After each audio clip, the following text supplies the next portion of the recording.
Time for the 49ers Rush Podcast.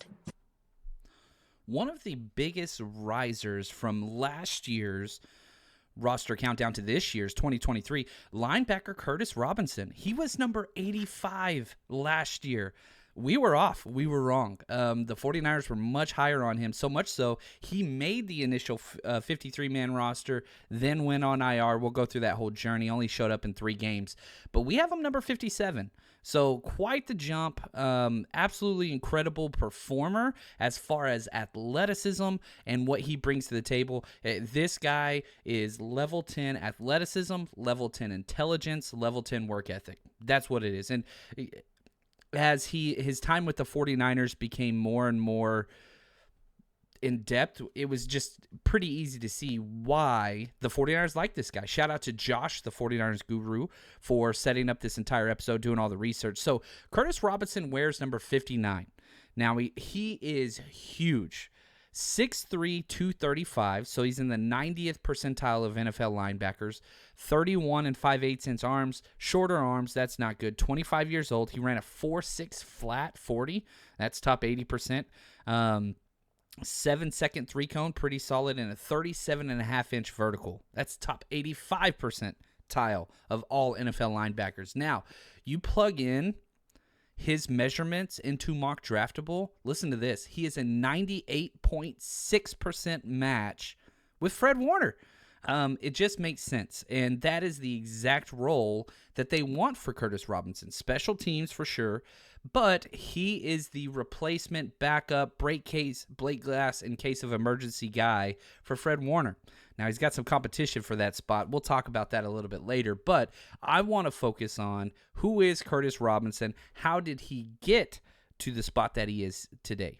Now, he's born near San Francisco, but moved to Southern California for school, went to the famous Mater Dei High School in Santa Ana, California, and was just one of the best players in the state. 5-star recruit, eventually chose Stanford. And, you look at just what he was able to accomplish, all-state linebacker, state of California, first-team all-state selection, LA Times all-area pick as a senior, all those things. Now, whenever he was choosing a college, he had his pick. He could have went to any school, USC. Literally, this kid picked his school. He chose Stanford. And when choosing his college offer, he said his first priority, which colleges, was the best academics, then football second. This kid graduated high school with a 4.1 GPA on a 4.0 scale. Just lights out intelligence, which just makes sense. Goes to college. Awesome. Won the Jack Hudson Award, most aggressive player on the team. Won the Al Masters Award at Stanford, the highest award for campus athletics, leadership, and academics. I mean, he's just got kind of everything up here. Now, he's an undrafted free agent. He didn't get drafted. He went to the Broncos, kind of on and off with the Broncos. Then they had him on his practice squad, and the Niners swiped him, took him away from the Broncos. And again, he made the initial 53-man roster last year, but was put on IR immediately for a high ankle sprain that he got in the finale preseason game in 2022. Now, here's what's crazy to me. He makes the roster, which I did not expect. Counted against one of the 53. Him and Jimmy Ward, who both got hurt in that during training camp and whatever else. They put Jimmy Ward and Curtis Robinson on IR. They elevate Tyler Kroft and Justin Willis, and then eventually they bring back Curtis Robinson after his injury heals, and he plays 3 games. He missed weeks 1 through 5. He comes back weeks 6, 7, 8. Played 36 special team snaps, then went right back on IR, and they stashed him there for the rest of the year. They're high on this kid. How high? I don't know. You look at his stats. He's got 6 tackles, 1 quarterback hit. Didn't really play very much. You look at his contract. He's got a $940,000 one-year deal with no guarantees. And there's some competition for that spot behind Fred Warner. There's no doubt about it. Now, special teams, he's great. He seems like it seems like the Niners want him to be a special team starter. He just couldn't stay healthy. Now, the film man, athleticism jumps off the charts. It shows on every single play. He's a tackling machine. You go back to his college tape, led Stanford in tackles, averaged 8 tackles a game for the entire year. Now, those are the good. Struggles to flow through traffic. Gets stuck on blockers too often. Seems like he doesn't have the elite feel or instincts that you want with a Mike backer. Now, he's good in coverage. The athleticism length shows. Smart as hell. The kid works really, really hard, shows that he loves the game, shows that he puts it all out there. He's just got to step up with his knowledge of the game or feel of the game, which is difficult, but with somebody as smart and determined as he is, the athleticism's not holding him back. I think just being in that linebacker room is going to benefit him. The only question is this: how long does he have to learn? The Niners don't have a lot of patience here because there's a lot of guys fighting for this spot. If we look at the linebacker depth chart, Fred Warner, Dre Greenlaw, both I'd say top 6 linebackers in the NFL. Okay, elite. Fred Warner, Greenlaw signed through 2024.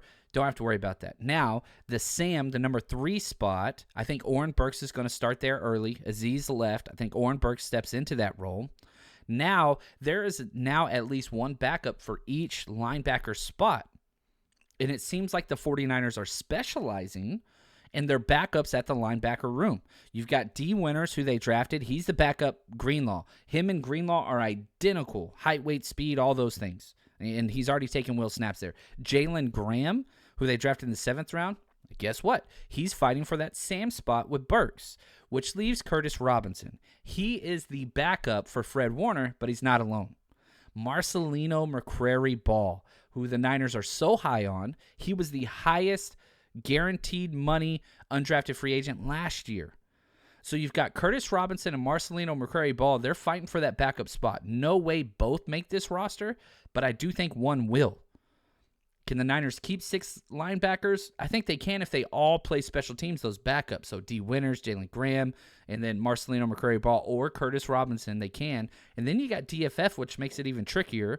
I think he's a special teams player only. I know he's got the linebacker tag, but as far as a true linebacker, I don't even think DFF's going to be involved. He'll take part in drills and whatever else. But Curtis Robinson has a legit spot to beat out Marcelino McCrary-Ball. It's one of the most fun and competitive, position battles we'll see. Now, ideally, this shouldn't matter. Fred Warner's the guy, but people get hurt in the NFL. And if, in the past, whenever Fred did miss time, which didn't happen often, Aziz stepped into that Mike role, and then they brought in an additional Sam. They do not have that on this roster. It is Fred Warner at Mike, Dre Greenlaw at Will, Oren Burks at Sam. There's not really a two-way player there that could step in at that quality. So one of those guys has to step up. We'll see how it goes. Excited to see what Curtis Robinson could bring. And again, if you want to know, why should I care? Athleticism off the charts, intelligence off the charts, work ethic off the charts. I'm willing to bet on a guy like that. So I'm hoping Curtis Robinson can hang around and just get a little bit more playing time and just stay healthy. So for us, we'll just keep counting them down here.